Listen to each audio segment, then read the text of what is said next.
नमस्कार, स्वागत है आपका फिफाना हिंदी क्लासेस में। और चलिए शुरू करते हैं आज की क्लास को।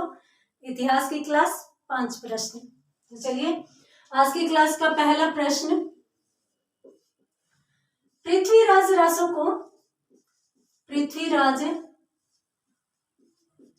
को मात्र घटना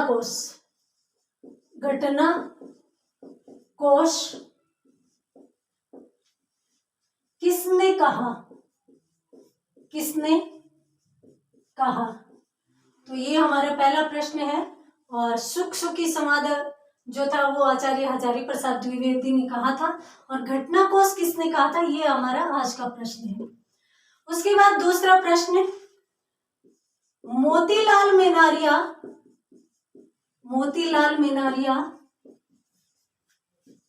ने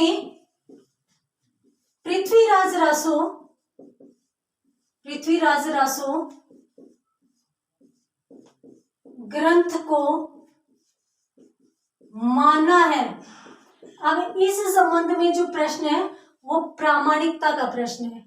मोतीलाल मेनारिया ने इसको कैसा ग्रंथ माना है, तो ये आपका प्रश्न है। आप देख लीजिए इसका उत्तर क्या होगा। मैं इतने चलती हूं अगले प्रश्न की तरफ, ठीक है। उसके बाद अगला प्रश्न है, डॉक्टर दशरथ शर्मा ने रासो का मतलब यहाँ पे पृथ्वीराज रासो, मैं लिख देती हूँ। पृथ्वीराज रासो की प्रामाणिक कृति या प्रामाणिक प्रति किसे माना है? कौन सी प्रामाणिक प्रति है? यहाँ पर यदि आप प्रश्न समझ नहीं पाए हैं तो मैं आपको बता देती हूँ, इसके 4 संस्करण आए थे, बृहद, मध्यम, लघु और लघुतम। तो उनमें से कौन सा जो संस्करण था वो डॉक्टर दशरथ शर्मा ने प्रामाणिक माना था, ये इसका प्रश्न है। आप देख लीजिए इसका उत्तर क्या होगा। उसके बाद जो अगला प्रश्न है पृथ्वीराज रासो के संबंध में, वो है कि पृथ्वीराज रासो को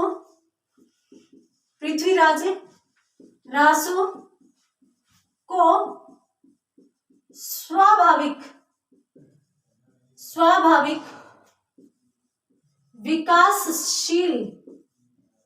विकासशील महाकाव्य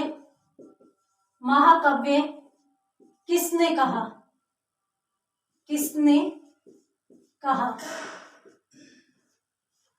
ये प्रश्न है। उसके बाद अगला और अंतिम आज की क्लास का प्रश्न है, विशाल वीर काव्य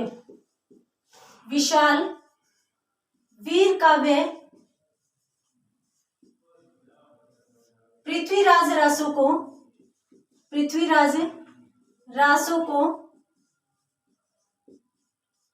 किसने कहा? सीधे के सीधे तथ्यात्मक प्रश्न है आज की क्लास के, कोई ज्यादा विचार करने वाली बात नहीं है। आप देख लीजिए आपको ये प्रश्न आते हैं कि नहीं। चलिए अपन करते हैं क्लियर इसको। सबसे पहला प्रश्न, पृथ्वीराज रासो को घटना कोश किसने कहा? तो डॉक्टर नगेंद्र ने।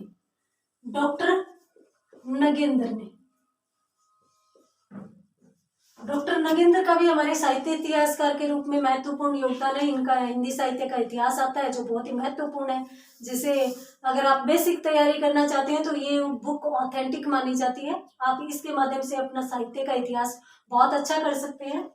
उसके बाद अपन बात करते हैं मोतीलाल मेनारिया की। तो मोतीलाल मेनारिया ने पृथ्वीराज रासो को बिल्कुल अप्रामाणिक ग्रंथ माना है। तो यहाँ पर अपन कहेंगे अप्रामाणिक ग्रंथ ये माना है। और डॉक्टर नगेंद्र का यदि विचार माने तो यहाँ पर मैं आपको बता देती हूँ कि इन्होंने प्रामाणिक ग्रंथ माना था।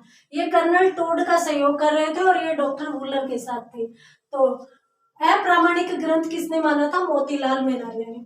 अब अपन बात करते हैं डॉक्टर दशरथ शर्मा ने प्रामाणिक प्रति किससे मानी है। तो अगर अपन चारों संस्करणों की बात करें यहाँ पर, तो मैंने आपको बताया कि इसके 4 संस्करण थे।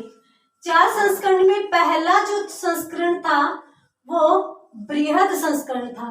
दूसरा जो था वो मध्यम संस्करण था, तीसरा जो था वो लघु संस्करण था, और चौथा लघुत्तम संस्करण था।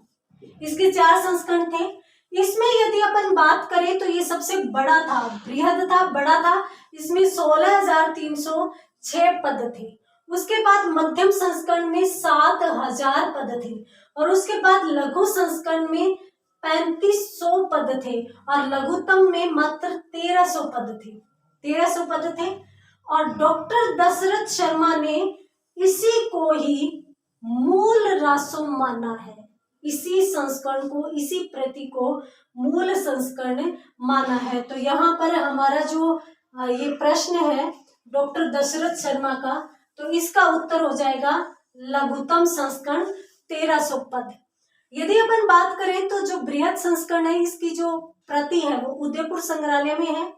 मध्यम संस्करण की प्रति अबोहर व बीकानेर संग्रहालय में है, और लघु संस्करण की प्रति है वो भी बीकानेर संग्रहालय में है। लघुत्तम अभी तक मिला नहीं है, और इसका कोई निश्चित स्वरूप अभी तक उपलब्ध नहीं है, परंतु जो दशरथ शर्मा है वो इसी छोटे से संस्करण को ही इसकी मूल प्रति घोषित करते हैं।